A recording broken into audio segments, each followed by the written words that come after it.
Hello and welcome to my channel, Art of Ryan Tully. My name is Ryan. Thanks for tuning in. So today we're doing episode 3 of Markers versus Watercolor. This is a little series I started all the way back in November and did a couple episodes, took quite a hiatus from it, but now we're back at it and ready to go. And this is a lot of fun. And of course, the purpose is not to actually pit markers and watercolor against one another and try to determine a winner or say that one is better than the other or anything like that. Actually, the real challenge is to develop skill, particularly with watercolor, but with coloring in general. And in terms of watercolor specifically, it's all about color control, color matching, and color consistency, which I think are great skills to develop and great skills to have. So in order to create this challenge, first we need something to color. We need a drawing.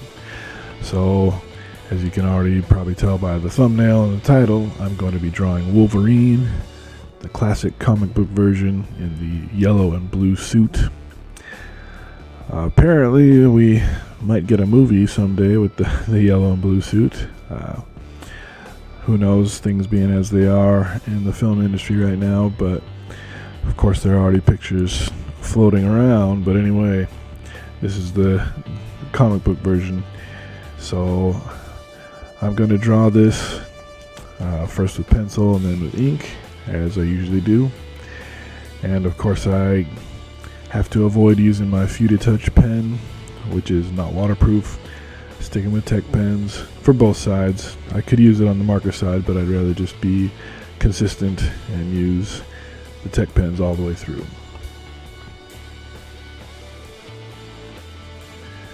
And actually this time around I'm giving myself a bit of a different challenge, a bit of an extra challenge if you will. So in the first 2 episodes, I put down the marker colors first, and then I attempted to match the marker colors with watercolor, and to match the tones, and to have the same tones on both sides. This time I'm putting the watercolor down first, and then I'm going to try to match the marker tones to the watercolor that I laid down. And the reason that this is challenging is because with watercolor, you can really have a lot of room to adjust the lightness or darkness of each tone even after you lay it down on the paper. So you can add more water or add more pigment to make it lighter or darker respectively. Whereas with markers, you pretty much get what you put down. And so if you happen to start too dark, you're kind of stuck because you can't lighten it up. You can go darker and darker with markers, but you can't really go lighter with markers. So an important step is choosing the right first marker to use to pick a nice light tone for that first marker.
But in the meantime, I'm laying down the watercolors, starting with the yellows and blues, and my mindset with the watercolor is to go bold, because another thing about watercolor is that it tends to have kind of a washed out, faded kind of look, which I love in conjunction with ink. I think it looks great.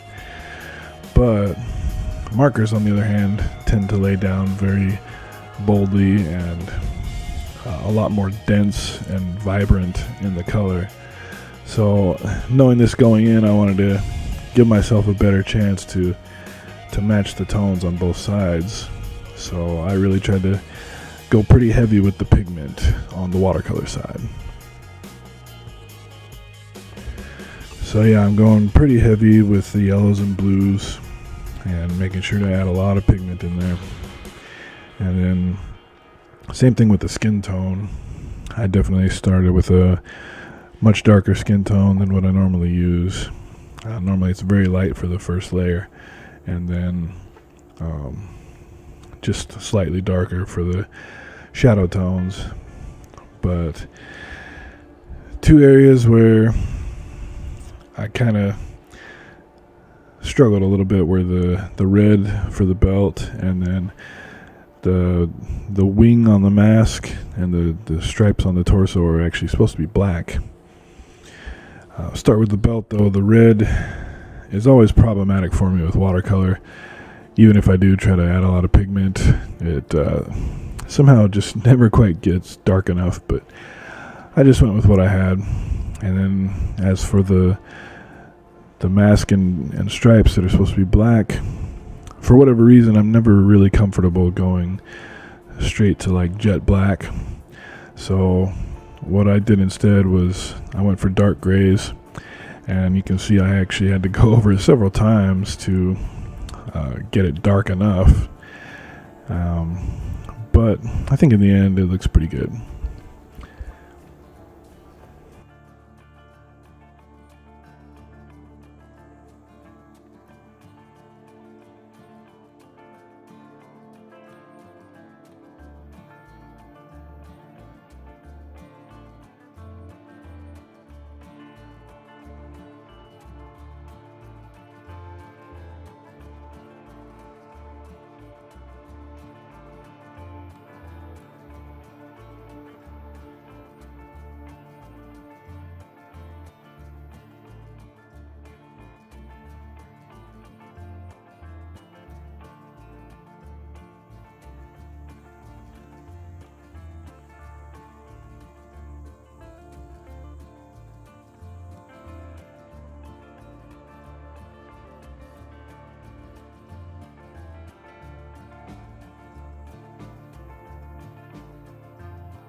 So for the light source, I chose kind of a standard, light coming in from the top left and down to the bottom right. And I gotta say, I wasn't actually planning this or doing it deliberately, but it did work in my favor because, like I said about markers, they tend to lay down more boldly and vibrantly and, darker essentially than watercolor. And so that actually was quite fortuitous, having the light source on the watercolor side. So it was a little lighter anyway with the watercolor, and then transitioning to darker and darker as we get to the marker side.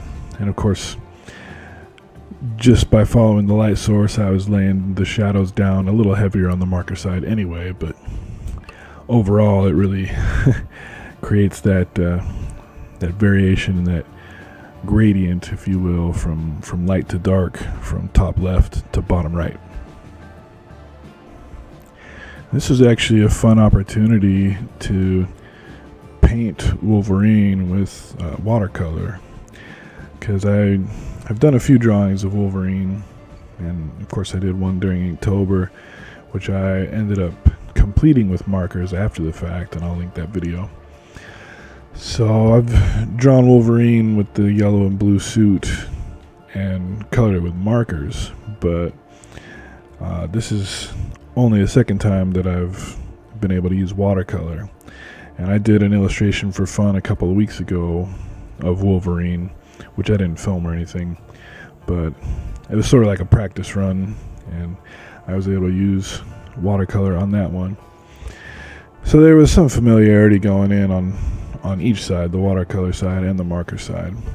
And I think that's a good thing. I think being familiar with your tools and materials is actually pretty much essential for developing skill, and that familiarity will certainly aid you in creating better illustrations, I think. But of course, this is also a challenge, and this is a chance to do something new and different as well, and sort of step out of the comfort zone, so to speak. As far as the results go, I think I got pretty close. I think the yellows and blues matched up pretty well. I think the grays matched up pretty well. The skin tones were not quite the same, but I think it still works. And then one area that was a little more challenging was the belt, the red belt. So I had to go really light with the marker tones on the red areas there. And when I was inking, I wasn't thinking about it ahead of time, but I used a black marker to draw the buckle with the big X, and that made it challenging when I added the markers on that side, because I had to be careful about blending the markers together, because if I had gone over the black marker lines, it would have blended in with the red tones that I chose. But I was able to work around it, and it worked out quite nicely.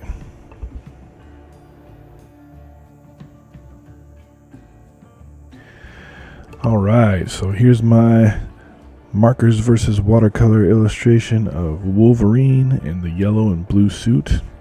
Although this time around, I guess it would be appropriate to call it watercolor versus markers. Dropping in the watercolors first, and then matching the tones as best I could with the markers. And I think it worked out pretty well, and I got pretty close for the most part. So this was a fun challenge.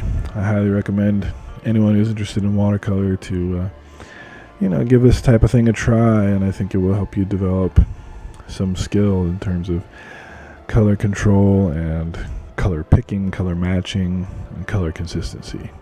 And that's what it's all about. Alright, thanks for watching. Give this video a like, consider subscribing, and I'll see you next time.